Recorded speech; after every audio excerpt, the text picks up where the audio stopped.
My name is Aurora Whitfield. I'm 34 years old, and until recently, I was planning a wedding with a man who never actually saw me, only the version of me he thought would look good standing next to him. We had been together for just over 3 years, living in Raleigh. On paper, everything worked. I own a commercial electrical company. Stable, growing, built from the ground up. Adrian worked in fundraising for a local arts nonprofit, polished, well-spoken, always surrounded by people who cared about who was connected to who. From the outside, we looked like a clean match. Nice condo, good careers, wedding booked for early fall. But the truth is, Adrian didn't fall in love with me. He fell in love with the idea of refining me. At first, it was subtle. Before events, he'd adjust things. Maybe don't say y'all tonight. Try not to tell job site stories. Just keep it light, okay? Always said with a soft smile, like he was helping. And I let it slide. Because none of it felt big enough to fight. Just small edits, tiny adjustments. The kind you tell yourself are normal in a relationship. But over time, those edits started to feel like instructions. And those instructions started to feel like conditions. The night everything finally broke was his nonprofit's annual scholarship gala. Black tie, downtown hotel, big donors, silent auctions.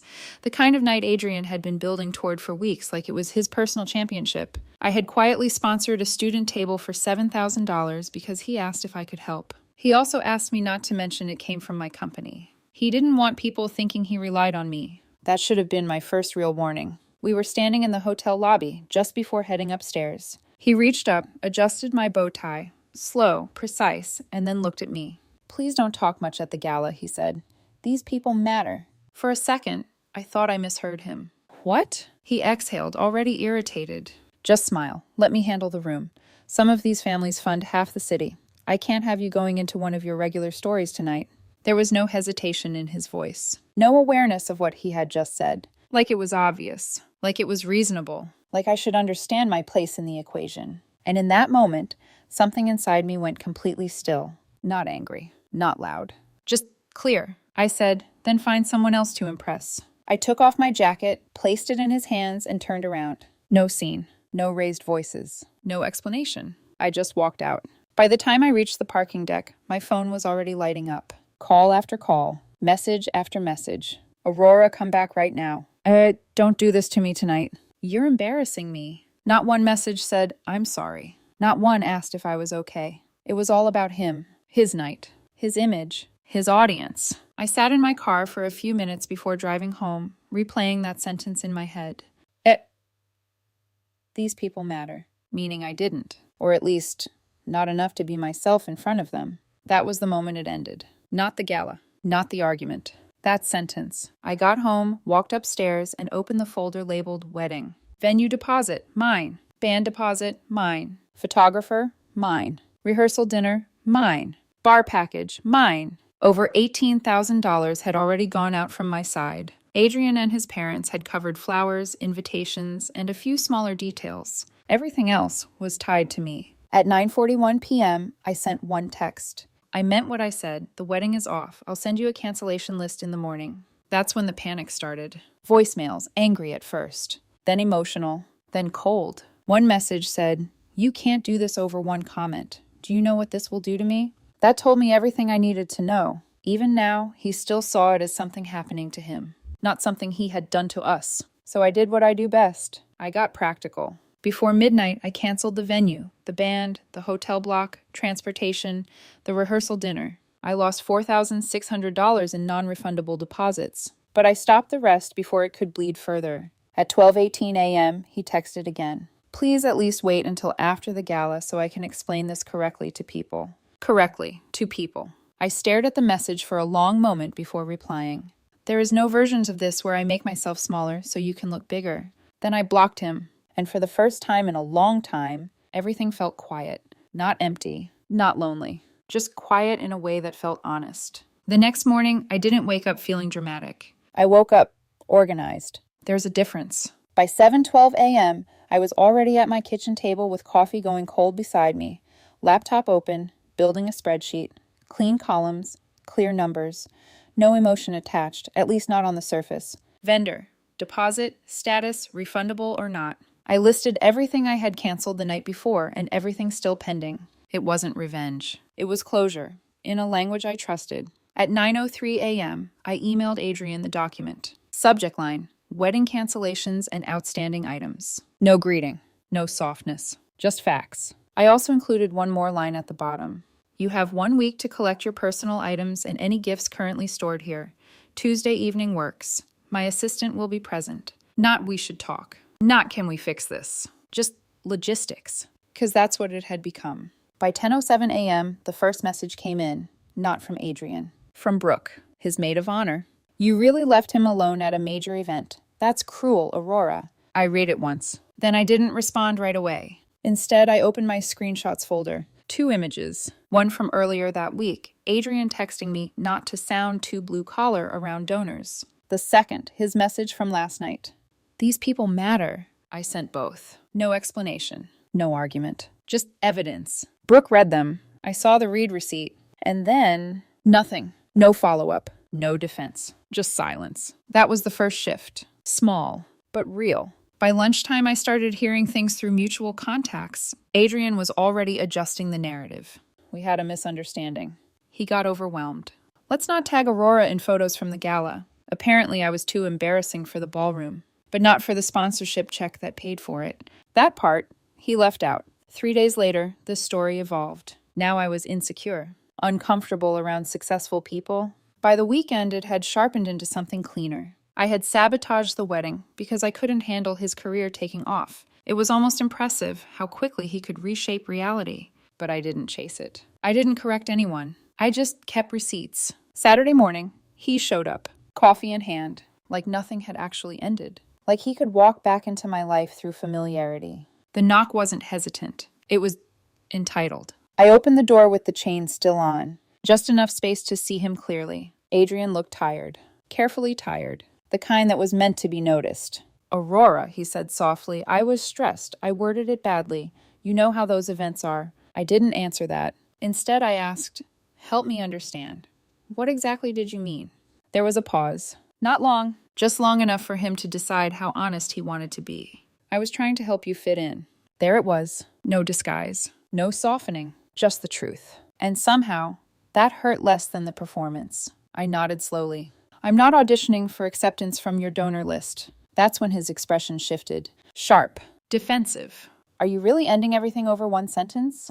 I met his eyes. No, I'm ending it over what that sentence revealed. The room went quiet after that. For a second, I thought he might actually understand. Then his shoulders dropped slightly, and the tears came. Controlled. Measured. Aurora, please. My parents are humiliated. The board is talking. People keep asking questions. Can we just get through the next few weeks quietly? There it was again. Parents, board, people, everything, except us. I felt something inside me settle deeper, not break, not crack. Just lock into place. You can pick up your things Tuesday evening, I said. 6 o'clock. My assistant will be here. His face hardened instantly. You're being cold. No, I said calmly. I'm being clear. He stared at me for a second longer, like he was waiting for something. Regret, maybe. When it didn't come, he exhaled sharply. This is heartless. And then he left. An hour later, my phone rang again. His mother, Denise. I almost didn't answer, but something told me to. Her voice wasn't angry. It was tired. Aurora, she said quietly, I'm not calling to argue. I just need to understand. What did he say? So I told her. Exactly. The line in the lobby. The earlier text about sounding too blue-collar. Everything. There was a long pause on the other end. Then, a soft, almost defeated breath. Oh, no, I didn't say anything. I didn't need to. She filled the silence herself. I think, she started slowly, I think he's gotten too attached to how things look. It wasn't an apology, but it was something more valuable. Recognition, validation. I didn't end things because of one sentence, I said quietly. I ended them because I realized I'd been edited for months. Denise didn't argue. She didn't defend him. She just said, I understand. And that was enough. Tuesday evening came quickly. 6 p.m., right on time. Adrian arrived with Brooke and another friend, Marissa. Jordan, my assistant, was already sitting at the dining table, payroll folders open, laptop running. Intentional, visible, neutral. Adrian stopped when he saw him. His expression tightened. You brought someone into this? I closed the door behind them. I brought someone into my condo while my ex-boyfriend collected his things. Yes. The word X hung in the air longer than anything else. Adrian didn't respond. He just moved past me, gathering items mechanically. Boxes, bags, fragments of something that used to feel like a shared life. Then his eyes landed on the counter. The ring box. Closed. Receipt placed neatly beside it. $12,800. Documented. Final. He walked over slowly, picking it up. You're giving this back like paperwork. I didn't flinch. It became paperwork when you turned us into a presentation. Behind him, Brooke looked pale. Marissa, offended. Adrian stared at the ring for a long moment, then snapped the box shut. Something in his jaw tightened. But he didn't argue, didn't push, didn't fight. He just grabbed the rest of his things and walked out. That should have been the end. Clean, contained, finished. But Adrian wasn't done controlling the story. He just changed strategies. And that's when things started getting dangerous. At first, it didn't look like escalation. It looked like coincidence. A comment here, a question there. One of my commercial clients called that Friday. His tone casual, but slightly off. Hey, Aurora, everything okay on your end? That question, simple on the surface, carried weight. I leaned back in my chair, already knowing where it was coming from. Why do you ask? A pause. Well, Adrian ran into my wife at a luncheon. He mentioned you'd been under a lot of stress lately. Said the wedding situation hit you harder than expected. Careful wording. Nothing directly harmful, but just enough to plant doubt. Just enough to make people wonder. That was the first moment I felt something sharper than disappointment. Not hurt, not sadness, anger. Controlled, focused, useful. Because now it wasn't just personal. Now it was professional. And that I don't tolerate. Monday morning, I hired an attorney. $650 later, a cease and desist letter was drafted. Clean, precise, unemotional. Harassment. Defamation. Interference with business relationships. Every line grounded in fact. Every word intentional. Adrian received it that afternoon and lost his mind. Not publicly. Not where it could damage his image, but privately through a brand new email address. So now I'm being legally threatened because I cared about our future, he wrote. You're proving every elitist stereotype I tried to protect you from. I read it once, then forwarded it to Denise. No commentary, just documentation. She replied 20 minutes later. I understand. That was it. And again, it was enough. That same night, Brooke called me. Not defensive this time. Not confrontational. She sounded shaken. Aurora, she said quietly, I didn't know. I didn't interrupt. She kept going. He told people the Gala sponsorship came through his family, that his father arranged it. I closed my eyes for a second. Of course he did. Because saying it came from my electrical company didn't fit the image he wanted to present. I believed him, Brooke said, her voice breaking slightly. I told people I believed him. There was a long silence between us. Then I said calmly, now you know. She exhaled softly. Yeah, she whispered. Now I do. That was the moment his support system started to fracture. But Adrian didn't stop. He adapted. 2 weeks after the gala, he stopped trying to control the narrative and started trying to control proximity. The coffee shop near my office. Wednesday morning, he was there, perfectly dressed, sitting alone, looking wounded, not approaching me, just visible. Friday, the brewery where my crew has lunch. He showed up again. Same expression, same quiet performance. Sunday, the farmer's market where my sister and I go every week. There he was, like he was orbiting my life, just close enough to be seen, always in public, always where people could watch, always positioned as the abandoned one. I didn't engage, not once. I documented everything. Date, time, location, because that's what my attorney told me to do. So I did. Then he got bolder. He contacted our wedding venue, pretended he was speaking on my behalf, tried to uncancel the date. Luckily, the coordinator didn't reinstate anything. She emailed both of us instead. Adrian replied all. Said he was just trying to salvage what Aurora impulsively destroyed. That email alone was worth half my legal bill, because now it wasn't subtle anymore. Now it was documented interference. A few days later, he crossed a line he couldn't walk back from. He came to one of my job sites. Downtown office build-out. Hard hats, active crews, concrete dust in the air. He somehow got past the front desk by saying he was my fiancé. My foreman, Caleb, called me downstairs. Aurora, you might want to see this. I already knew. The moment I stepped onto the floor and saw him standing there, in heels inappropriate for the environment, posture carefully fragile, it clicked. This wasn't about me. This was about being seen. Aurora, he said, stepping forward, voice trembling just enough. Please, just 5 minutes. I didn't move closer. This is a workplace. You need to leave. His expression flickered. Not sadness. Frustration. You're making me look crazy, he whispered. I held his gaze. Aurora, leave. Then he leaned in slightly, lowering his voice. And everybody in this city is going to know you threw me away because I asked you to act right for one night. There it was again. Still the same belief. Still the same narrative. He hadn't learned anything. Security escorted him out. That afternoon, one of my largest clients forwarded me an anonymous message, carefully worded, vague, warning them that I was unstable after a broken engagement. Not an accusation, just concern, enough to cause damage if left unanswered. But I was ready. I sent them everything. The original text, the cease and desist, the venue email, the job site report. Within an hour, they called back.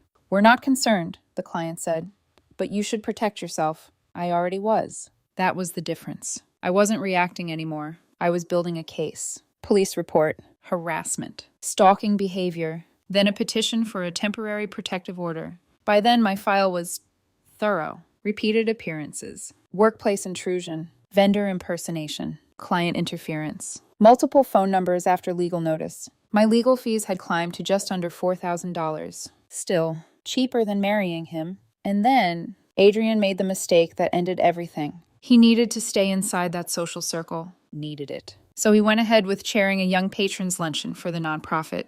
One of the key donors there was a woman named Sheila, a board legend. I had met her once before. My company had funded an apprenticeship scholarship the previous year. She remembered me. Adrian didn't know that. So when he told her that I had become unstable, vindictive, that I couldn't handle his world, Sheila asked one simple question. Didn't her company fund your student table at the gala? Silence. Because yes, it did. She had signed the acknowledgement herself. From what I later heard, Adrian tried to pivot, mumbled something about blended support. She cut him off. If she was good enough to fund the mission, Sheila said calmly, she was good enough to speak at the table. That line spread faster than anything he had said. And just like that, the narrative flipped. His image started to crack, but he still wasn't done. Because the final collapse hadn't happened yet. The final collapse didn't happen in public. It happened late, quiet, and completely out of control. It was 11:26 p.m. when my building's security system logged the first buzz. My unit. Then again, and again. I was already in bed, phone on silent, lights off. I didn't move, didn't respond. A minute later, the buzzing shifted. Other units on my floor, one after another, trying to force someone, anyone, to let him in. I got up slowly, walked to the window, and looked down into the courtyard. There he was, Adrian, shoes in his hand. Hair slightly disheveled, not polished anymore, not controlled, just unraveling. Even from that distance, I could hear his voice echoing faintly. You're ruining my life.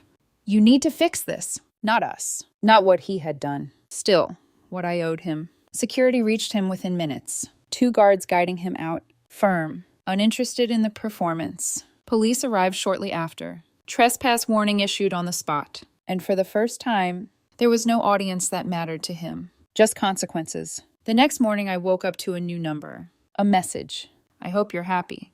Society sees through women like you eventually. I read it, then added it to the file. No reply. No reaction. Just evidence. By then, everything was in motion. The court date came faster than I expected.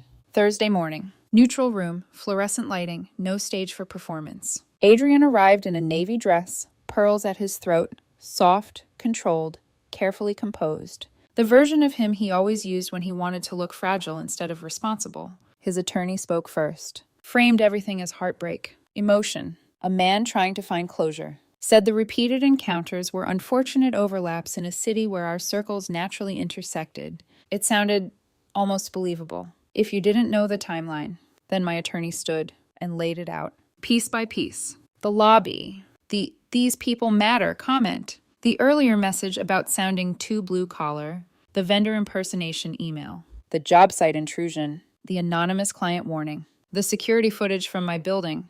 The trespass warning. 4 different phone numbers used after legal notice. No emotion. No exaggeration. Just sequence. It read less like heartbreak, more like a pattern. The judge leaned forward slightly, looked directly at Adrian. Why did you contact her clients? Adrian hesitated, tried to redirect. I never named anyone specifically. The judge cut him off. That was not my question. Silence. Real silence this time. Then the next question. Why did you tell building staff you were still her fiancé after being instructed not to contact her? Adrian's composure cracked. Tears came quickly now, less controlled. I just wanted one honest conversation, he said, away from everyone else's judgment. The judge glanced down at the file, then back at him. Most of your conduct, she said evenly, appears designed for other people to witness. That landed, harder than anything else, because it was true. Everything he had done was about being seen. The judge didn't take long after that. Protective order granted. 18 months, no contact, no third-party contact. Maintain a 500-foot distance from her residence, workplace, and active job sites. It was over. Legally. Finally. Within a week, Adrian stepped down from his position on the junior board. Officially, it was to focus on personal matters. Unofficially, people were tired. Tired of the drama. Tired of the performance. Tired of being part of his narrative. Denise called once after the hearing, her voice softer than before. I'm sorry, she said, for how far this went. I didn't interrupt. She continued.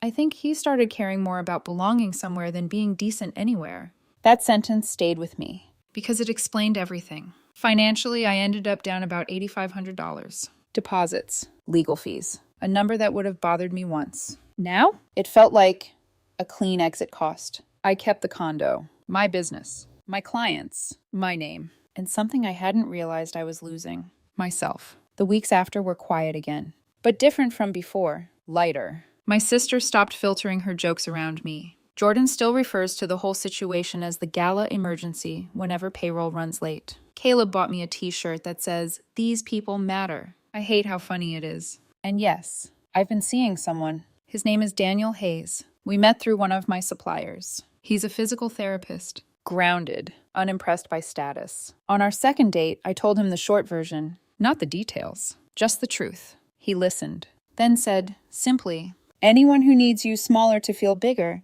isn't your person. That was it. No analysis, no performance, just clarity. And the strangest part? Realizing how long I had been shrinking. Editing my voice, my stories, my background, piece by piece. None of it looked dramatic at the time. It looked like compromise. But it wasn't. It was erasure. That's what this was really about. Not a gala. Not a wedding. Not even Adrian. It was about what happens when someone values access over character and expects you to become the cost of that exchange. He wanted the admired couple, the polished image, the version of me that fit his world. He just didn't want me unless I came trimmed down and presented correctly. And the moment I stopped playing that role, everything he built started to fall apart because it only worked if I stayed. If you love someone, you don't ask them to disappear so strangers can applaud you. You don't borrow their work, their loyalty, their support, and then act embarrassed by the life they built. This didn't end because of society. It ended because of disrespect. And the second I chose myself, the performance had nowhere left to stand. That's why he panicked. That's why he escalated. That's why he lost. And if you've ever felt like someone was quietly editing you into something easier to present, don't ignore that. People who love you make room for you. They don't rewrite you. That's the whole story.